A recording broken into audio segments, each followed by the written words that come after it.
अस्सलामुअलैकुम। ये सवाल नंबर 5 है। अंशु और वंश नफ़ा नुकसान की तकसीम 2:3 में करते हैं और इनका तख्ता 31 मार्च 2024 को दिया हुआ है और बैलेंस शीट जो है हमेशा की तरह दी हुई है, जिसमें असासा ज़्यादा कर्जा जात है। तो हम तरमीमात पे आते हैं। जो नया शरीक है जिसको इन्होंने 1 अप्रैल को शामिल किया है वो 1/4 का हिस्सेदार है, मतलब 4 रुपये में से 1 रुपया इसको देंगे और उसके बदले में उसको सरमाया जो लाना है वो 75,000 है। नामवरी की कीमत 60,000 है। तो इसका एडजस्टमेंट हम खातों में हमेशा की तरह कर लेंगे। तो सबसे पहले जो बकाया है वो ये दोनों का 1.5 लाख वो लिखेंगे और इसका 75,000 है वो भी लिख लेंगे। तो बकाया जो है 1.5 लाख ये शुल्क का सरमाया खाता जो है इसमें रहता, वहाँ पर लिख लिया। और नकद सरमाया अभी जो आया है नए शरीक की तरफ से वो 75,000 भी हमने लिख लिया है। इसी तरह नामवरी की तकसीम 2:3 में है, मतलब अंशु जो है वो 24,000 और वंश को 36,060 में से मिलेंगे। तो ये तरमीम और इसका नकद का जो हिसाब है, नकद जो 1.5 लाख हुआ उसमें ये 60,000 भी शामिल है, 75,000 भी है और जो पुराना बैंक बैलेंस है वो भी है। बैलेंस शीट में देखिए आप, नकद 15,000 है, उसमें जमा करेंगे 75,000 तो हो जाएंगे 90 और 60,000 ये नामवरी के। इस तरह 1.5 लाख हमने नकद देखा नई बैलेंस शीट पर। दूसरा, ज़मीन इमारत की कीमत 90,000। तो पहले ज़मीन इमारत की कीमत जो है वो 75,000 है। तो अब इसका मुकाबला इससे करेंगे तो मतलब 15,000 से ये बढ़ गई है, तो ये फ़ायदा हो गया। और फर्नीचर पर 10% फरसुदगी यानी ये कम हो गया। तो फर्नीचर की कीमत 6,000 है तो वो 600 से कम हो जाएगा। तो इसके हम दोनों भी, क्योंकि असेट है तो सबसे पहले असेट नए बैलेंस शीट पर जाएंगे, वहाँ इनके एडजस्टमेंट करेंगे। ज़मीन इमारत 75,000 अंदर में लिख लिए, इजाफा हुआ 15,000 वो लिख लिए, टोटल 90,000 बाहर आ गया। 6,000 में से फर्नीचर के 6,000 में से फरसुदगी 600 माइनस और 5400 आउटर में।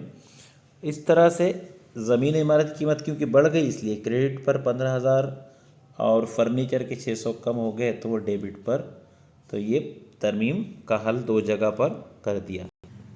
तीसरी तरमीम जो है इसमें कर्जदारान पर 5% RTD रखना है और ज़ख़ीरे की कीमत 1,65,000 हो गई है। जो ज़ख़ीरा 1.5 लाख का था अब वो 1,65 का हो गया यहाँ पर। तो इससे 15,000 फ़ायदा हो गया और डेबिट पर कर्जदारान की जो रकम है वो उसमें से 1,74 में से 5% कम हो गई। कर्जदारान की जो RTD उसने बोला है वो 5% हमने इसमें निकाल दिया और उसको आउटर में टोटल 1,74 में से 8,700 माइनस करने के बाद 1,65,300 यहाँ पर और RTD के 8,700 यहाँ पर हमने लिख लिया ऊपर। तो इस तरह से यहाँ पर ज़ख़ीरे की जो कीमत मैंने बताया आपको कि 1,65 हो गई, यानी 15,000 का फ़ायदा हो गया। यहाँ पर भी ज़ख़ीरा जो लिखेंगे 1,50,000 पहले था, इजाफा हो गया 15,000, 1,65,000 कुल हमारे पास ज़ख़ीरा हो गया। तो ये तरमीमात 2 जगह इसका एडजस्टमेंट इसका भी हो गया, यानी RTD में नुकसान हुआ डेबिट पे गया, ज़ख़ीरे में फ़ायदा हो गया क्रेडिट पे आ गया। आप लोगों को क्वेश्चन जो यहाँ तक के बहुत आसान रहता है, सिर्फ 1/4 का हिस्सा जो दिया ये देखना पड़ता है, सरमाए का एडजस्टमेंट, नामवरी को तकसीम करना, ये सब आसानी से हो जाता है। तमाम शुरा के सरमाए खातों को जब बराबर करना रहता है वो रफ वर्क थोड़ा सा आपको डिफ़िकल्ट रहता है, क्योंकि वहाँ पर फार्मूला आपको याद रखना है एक का बकाया। तो उससे मैं आपको बताता हूँ कैसे अपन करेंगे। एक का बकाया 1 वज़ा नए शरीक का हिस्सा, अगर कंपनी 1 रुपये कमाती है तो उसमें से वज़ा 1/4 हिस्सा जो है मैंने पहले ही बताया आपको कि वो पूजा नाम की जो नए शरीक है उसको दिया जाएगा और 3/4 बकाया हिस्सा ये दोनों शुरका का रहेगा। तो अंशु का हिसाब देखेंगे तो 2:3 रहता था, तो ये यानी 5 में से 2 हिस्सा ये लेते थे तो उसको 2/5 लिखा हुआ है और 3/4 ये बचा हुआ है ऊपर यहाँ पर, तो वो यहाँ पर लिख लेंगे। तो इस तरह से इसका जवाब ऊपर का अगर ज़रब करें 3 दूनी 6 और 4 पंजे 20, 6/20, 20 में से 6 रुपये समझ लो इसने ले लिया। वंश का 3/5 हिस्सा जो पहले था, और अब जो बचा है ये शरीक, नए शरीक के वज़ा करने के बाद 3/4 वो यहाँ पर ऐसे कैसे ही लिख दिया। अब टोटल इसका ज़रब करें तो ऊपर 9 आएगा, नीचे 20 आएगा, तो 6 पहले ने ले लिया, दूसरे शरीक ने 9 ले लिया, 15 हो गया टोटल। अब 20 में से 15 चले गए, अब जो आखिरी पूजा है उसके लिए बचा है 5। तो अब इसको इस तरह से 1/4 हिस्सा पूजा लेने वाली है आगे, तो इसलिए वो 5/20 हो गया। और पिछला भी ऐसा मैंने आपको एडजस्टमेंट बताया, उसको देख सकते हैं आप, ये भी इसको भी प्रैक्टिस कर सकते हैं। अब ये क्योंकि 6, 9 और 5 ऐसा हिस्सा हो गया यहाँ पर, ये किसी चीज़ से तकसीम नहीं होता। अगर यहाँ पर 5 की जगह 3 होता बिलफर्ज, तो वो 3 के पहाड़े में आ जाता था, उसको और छोटा कर देते थे, लेकिन ये तकसीम नहीं होगा। इसलिए अब जो अंशु है वो 6 हिस्से, वंश को 9 हिस्से और पूजा को 5 हिस्से मिलेंगे। अब इसमें जो और एक चीज़ है कि बकाया रकम को कर्ज़ खाते से ज़ाहिर करना है, ये तरमीम में दिया। तो अपने तरतीब तो दे दिए, अब तरतीब में 6, 9, 5 आ गया उनका हिस्सा, लेकिन ये देखना है कि अब पूजा ने जो सरमाया लाया हो 15,000 लाया है। अब उसको 15,000 में से यहाँ पर मैंने बताया कि 5 हिस्से उसको मिलेंगे, ठीक है, 15,000 के लिए। तो इसमें जो पूजा का सरमाया है वो 5 हिस्से मिलेंगे, उसके लिए उसने 75,000 लेकर आया। तो मैंने पहले भी बताया आपको कि जो नया शरीक रहता है उसके सरमाया को बेस पकड़ा जाता है, यानी बुनियाद।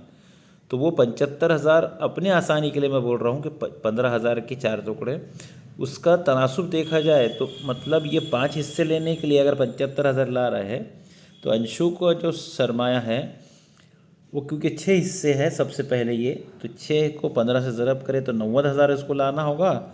और ये जो वंश है इसको 9 हिस्से मिलेंगे, तो 15 ज़रब 9 135 होता है। तो उसको 3 ज़ीरो लगाकर, जैसे 15 छक्के 90 होता है, और 90,000 के 3 नुक्ते और 15,000 के इधर आ गए, ये हिसाब का बेसिक चीज़ें हैं।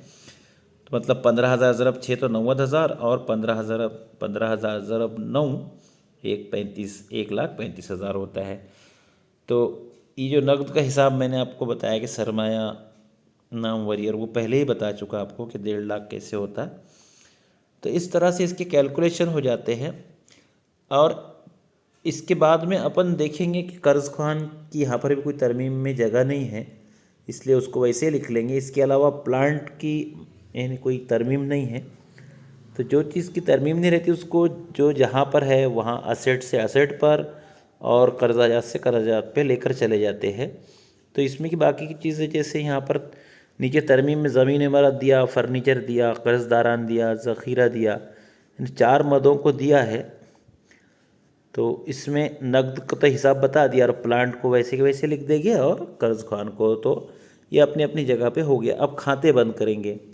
अब दोनों तरफ का टोटल अगर देखा जाए तो यहाँ पर भी 15-15 30,000 इधर आ गया, और इधर उतना डेबिट में 2 ही चीज़ें हैं, RDD और फर्नीचर। तो 8,700 में 600 मिलाए भी तो 9,300 हो रहे वो। तो टोटल जो है मुनाफा बच रहा है। अब 30,000 में से उतना ही खर्च है, मतलब 9,300।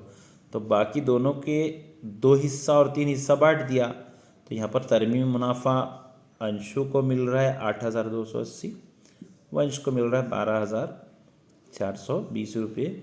इसको डेबिट से क्रेडिट पे लेके आएंगे, तरमीम मुनाफा लिख दिया हमने जैसे कि वैसा, और ऊपर की जो रकम है तो वो पहले ही बता दिया मैंने आपको कैसे उसको एडजस्ट करते। तो अब इसको, इन खातों को बंद करना है। ऊपर 1,24,000 और 8,280, इसका 1,82,000 हो रहा है।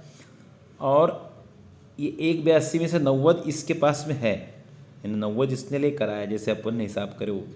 अब 1,82 में से 90 वज़ा करने के बाद 92,280 ये शुल्का का कर्ज़ खाता है। मतलब अंशु को इतना कर्ज़ अभी देना है। अगर ये नकद 92,280 लेकर आ जाती है तो इनका हिसाब मैंने मुकम्मल हो जाता है। इसलिए अभी उसके पास पैसे है नहीं, इसलिए उसको कर्ज़ खाता दिखा रहे। यहाँ पर वंश का भी वैसे ही है कि 1,98,420 टोटल हो रहा है, और उसने लाया है 1,35, तो इसको 63,420 उसको भी लाना है। अब ये जो रकमें हैं, मतलब 92,280 और 63,420, ये दोनों कर्ज़ खाते का दिखेगा, ईश्वर का कर्ज़ खाता है, देखो दोनों भी। तो ये 3L पर दिखेगी। जब ये पैसे आएंगे तो ये कैश में मिल जाएंगे इधर नकद में, नकद में इसको शामिल कर, लेकिन अभी आपको सवाल का जवाब ऐसे लिखना है। मैं रियल लाइफ की बात बता रहा हूँ कि ये जो कर्ज खाता जब तक रहेगा जब तक कि 92,280 रुपये नहीं लाता पहला शरीक, और दूसरा 63,420 नहीं लाता। अब इनकी जो सरमाया खाते हैं अपन 90, 135 और 75 वो देखा ही है कैसे अपन ने निकाले। मैंने बोला था कर्ज खान की रकम को भी वैसे की वैसे लिख लेगी, वो भी लिख लिया। इसका टोटल इधर हो गया, और इधर ज़मीन इमारत का देखा आपने, फर्नीचर देखा, ज़ख़ीरा देखा, कर्ज नकद देखा, और प्लांट को मैंने बोला था वैसे के वैसे लिख लेंगे। तो बैलेंस शीट इससे 6,65,700 से ये भी मैच हो जाती है। इस तरह ये क्वेश्चन हल हो जाता है। इसको समझने के लिए आप चाहो तो इसको 2-3 मरतबा आप देखिए और इसको समझने की कोशिश कीजिए। अल्लाह हाफिज़।